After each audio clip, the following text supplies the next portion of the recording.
আজি মই গৰ্ভধাৰণৰ আগত কৰিবলগীয়া যিবিলাক প্ৰয়োজনীয় টেষ্ট বা ধৰক ডায়েট ইত্যাদি ফলো কৰিব লাগে সেই তাৰ বিষয়ে অলপমান কবলৈ ওলাইছো। নমস্কাৰ, মই ডক্টৰ শকুন্তলা মহন্ত। মই নেমকেয়াৰ হস্পিটেলৰ গাইনকলজিষ্ট। আমি সকলোৱে দেখো যে বিয়া এখন ঠিক হোৱাৰ আগতে মানুহে ৰাহিজোৰা চাই, দৰা কইনা মিলিব নে নিমিলিব সেইবিলাক চাই। তো ইয়াৰ লগতে কিছুমান পৰীক্ষা কৰাটো আজিকালি দিনত জৰুৰী হৈ পৰিছে। যেনে দুইজনৰ দৰা কইনাৰে ব্লাড গ্ৰুপ চালে, তাৰপিছত ধৰক দুইজনৰে চালে যে ভাইৰেল প্ৰফাইল বুলি যিটো কয় যে viral marker, hepatitis B, hepatitis C, HIV এইবিলাক পৰীক্ষা কৰি চাব লাগে যে দুইজনৰে এইবিলাক নিগেটিভ আছে নে নাই।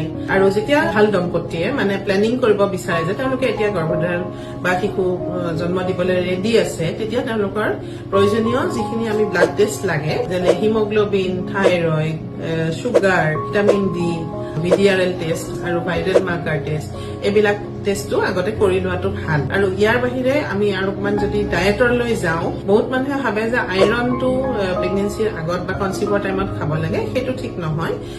ফলিক এচিডটো বেছি ইম্পৰ্টেণ্ট। প্লেনিং যেতিয়া কৰিব সেইখিনি সময়তেই আৰম্ভ কৰিব লাগে। ফলিক এচিড ব্লাডৰ ফৰ্মেশ্যনৰ বাবেও প্ৰয়োজনীয়, লগতে গৰ্ভস্থ শিশুৰ প্ৰথম 3 মাহৰ ব্ৰেইনৰ ডেভেলপমেণ্টত খুবেই জৰুৰী। ধন্যবাদ।